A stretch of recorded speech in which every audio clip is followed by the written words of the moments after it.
Hello বন্ধুরা, কেমন আছো সবাই? আশা করছি সকলে অনেক ভালো আছো। স্বাগত জানাই এই চ্যানেলে আবারও একটা নতুন ভিডিওতে। আর আজকে করতে চলেছি ব্লগিং ভিডিও। আমরা কিন্তু সকাল সকাল মেশিন নিয়ে রেডি হয়ে আছি। তো ভাবছো যে কোথায় যাচ্ছি? অ্যাকচুয়ালি আমরা যাব জমিতে, কারণ জমিদের ভাই অবস্থা কন্ডিশন দেখলে তোমরা বিশ্বাস করতে পারবে না। তো চলো তোমাদের একদম ডাইরেক্ট জমিতে নিয়ে গিয়ে দেখাচ্ছি, কারণ জমির অবস্থা খুবই খারাপ। গাইস, আমাদের এখানে মেশিন চলে এসছে জমিতে, আর পুষ্কর হয়েছে, পাইপ পাচ্ছে। তো জমির অবস্থা দেখো, খালি এখানে মোটামুটি ধান আর কটা ঘরে যাবে তার ঠিক নেই। আর প্রচুর পরিমাণে জল ছেঁকে ছেঁকে কাটতে হচ্ছে। এখন এখানে পাইপ বসানো হবে, আর পাইপ অনেক দূর পর্যন্ত ফেলাতে হবে, কারণ কাছাকাছি ফেলালে আবার জমিতে জল চলে আসবে। এদেরও এই জমিটার অবস্থা দেখো। তো চলো সমস্ত কাজ কমপ্লিট করি। এখন হাঁপিয়ে গেলাম, সবাই অনেকটা দূর থেকে আসলাম।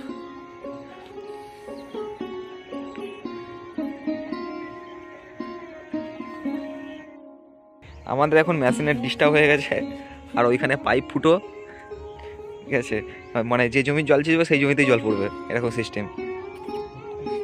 আর দুর্গা মানে তখন ধরে মেশিনের উপরে এখন ডাক্তারি হচ্ছে, অপারেশান। আমাদের হয়ে গেছে এখন মেশিন ট্রান্সফার। এইখানে প্রথমে বসানো ছিল এইখানটাতে, দেন ওইখানে নিয়ে যাওয়া হয়েছে, কারণ ওই পাশটা পাইপ, যে পাশে বড় পাইপটা সেটা ফুটো ছিল। আর এখানে মেশিন দমা খাচ্ছে এখনো পর্যন্ত। মিস্ত্রি কি করছে কে জানে, মেশিন এখনো দমা খেয়ে যাচ্ছে। মেদিনীপুর থেকে ভাড়া করা হয়েছে মিস্ত্রি।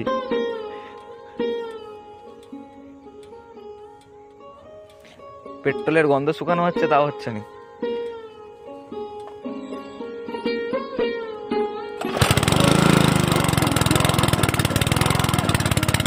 চলে যা, মাছ ধরতে হবে, কারণ এখানে এই বছর প্রচুর ভেটকি মাছ হয়েছে এবার জমিতে।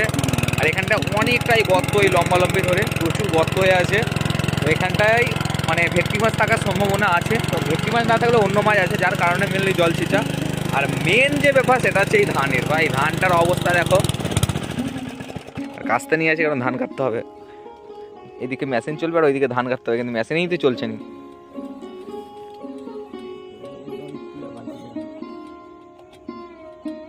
দেখা যাক কতক্ষণে মেশিন চলে। তো গাইস, আমি গেছিলাম তেল আনতে, সবে মাত্র আসলাম। আর এখানে দেখি মেশিনের এইরকম আওয়াজ হচ্ছে, ডাটা ডাটা করে, এরকম তো আওয়াজ হয় না। আর পেট্রোল এই যে ড্রামটাই রাখা আছে, মানে নিয়ে আসলাম, ড্রামের পেট্রোল আছে, পেট্রোলে চলে মেশিন। দেখা যাক, এখন আমাদের ধান কাটতে হবে। বাপি অলরেডি ওই পাশটার দিকে দেখলাম তো কাটছে, অনেকটাই কাটা আছে ওই পাশটার দিকে। আর এই পাশটা তো জল ভাই কতটা কবে শুকনো হবে কে জানে, প্রচুর পরিমাণে জল আছে এখনো। আর এই পাশটা মাছ আছে, ঠিক আছে। যদি জল মানে এই পাশটা, এই দিকের দিকটা যদি জল শুকনো হয়ে যায়, তাহলে কিন্তু এই পাশটার দিকে মানে এই যে লম্বি ধানগুলো কেটে নিয়ে কিন্তু মাছ ধরবো। দেখা যাক আজকে এটা ধরা যায় কিনা। আর এইখানে দেখতে পাচ্ছ ভাই, এত পরিমাণে জল। আমি নেমে পড়েছি কিন্তু জমিতে, মানে ধান কাটতে, কারণ এই জায়গাটায় কিন্তু পাইপ বসানো রয়েছে। এখানটা হালকা পরিষ্কার করে দিলে জলটা যাতে আসার সুবিধা হয়, যার কারণে ধানগুলো কিন্তু হাফ গর্দন থেকে কেটে নেওয়া হচ্ছে, কারণ ভাই পুরো পচে গেছে খড়গুলো, যেগুলো একদমই নেওয়া যাবে না। আর এখানটায় জল দেখতে হচ্ছে পুরো আমার হাঁটু পর্যন্ত জল, নিয়ে বুঝতে পারছো কতটা পরিমাণে জল হয়েছে। তো এই জলটা কতক্ষণে শেষ হবে তার কোনো কল্পনা নেই। চলো ভিডিওটা দেখতে থাকো।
গাইস এখন বাজে দুপুর 12টা আর এক্ষুনি একটা ব্যাপার হয়ে গেছিলো।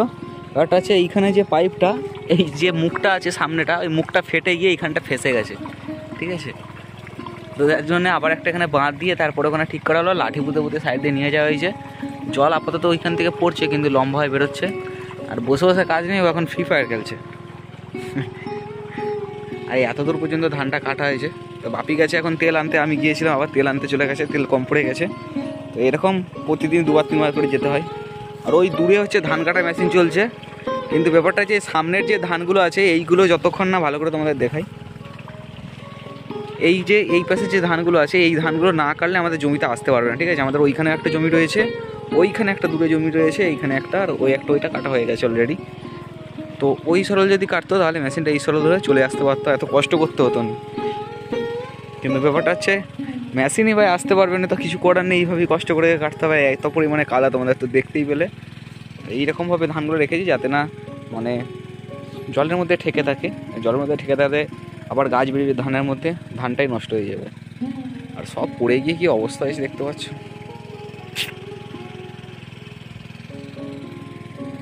তো এই পাশটা মোটামুটি জলটা অনেকটাই কমে গেছে, এখন ওই পাশটা গর্তর দিকটা অনেক জল আছে। চলো তোমাদের ওই দিকটার দিকে নিয়ে গিয়ে দেখাচ্ছি। বাবা স্লিপ খেয়ে পড়ে যেত।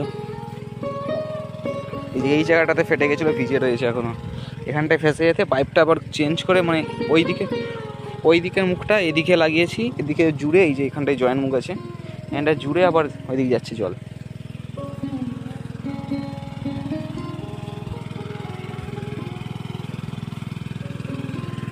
এদেরও জমিটা পড়ে গেছে, তো ম্যাক্সিমাম জমিতে পড়েনি, কিন্তু কয়েকটা জমি পড়ে গেছে। এদের জমিতে পড়ে গেছে, আমাদের জমি পড়ে গেছে, তারপরে এই পাশের সব জমিগুলো আর সব দাঁড়িয়ে রয়েছে। এখনো পর্যন্ত অত জল আছে দেখতে পাচ্ছি, মানে জুম করে দেখাই অত পরিমাণে জল আছে। দেখা যাক আজকে 5টা থেকে 6টা পর্যন্ত জল ছেঁচা হবে। যদি ভাই জল না কম মানে যদি জল কমে যায় তো মাছ ধরবো, জল যদি না কমে কিছু করার নেই। জল যদি কমে যায় মানে এই পাশের জলটা যদি শুকনো হয়ে গর্তের দিকে নেমে যায় তাহলে কিন্তু ওই যে সরল গর্তটা ওই দিকে ধানগুলো কেটে দেবো, দিয়ে ওই পাশটার দিকে মাছটা ধরে নেবো। দেখা যায় কতক্ষণে জলটা কমে। আর যা জল আছে ভাই আমার তো মনে হচ্ছে না যে আজকে সারাদিন চললেও কমবে, কারণ প্রচুর পরিমাণে জল ছিল। অলরেডি 2 দিন ধরে মেশিন চালানো হয়েছে, আবার আজকে চলছে। তো এই মেশিনে এই চাষের কাজের ফাঁকে তোমাদেরকে এইসব ট্রাভেলিং ব্লগগুলো বা এদিক ওদিকের ব্লগগুলো দিই। তো কেমন লাগে অবশ্যই কমেন্ট করে জানিও, আর অবশ্যই ভিডিওটা ভালো লাগলে একটা লাইক করে দিও। অনেকদিন পর আবার ব্লগ চাচ্ছি, জানি না কেমন হচ্ছে। আগে তো আমি ডেলি ব্লগই করতাম, মাঝখানটা বন্ধ করে দিয়েছিলাম। তারপরে ভাবলাম যে তোমাদের কিছু নতুন দেখাই, তোমাদের নানা রকম ইনফরমেশান দিই, সেই জন্য ইনফরমেশানিং ভিডিও আসতো। আবার আজকে একটা ব্লগ দিচ্ছি। সারাদিন জল ছেঁচার পর কিন্তু এখন হয়ে গেছে সন্ধে, এখনও পর্যন্ত আমরা জমির জল কিন্তু পুরোপুরিভাবে শুকনো করতে পারিনি।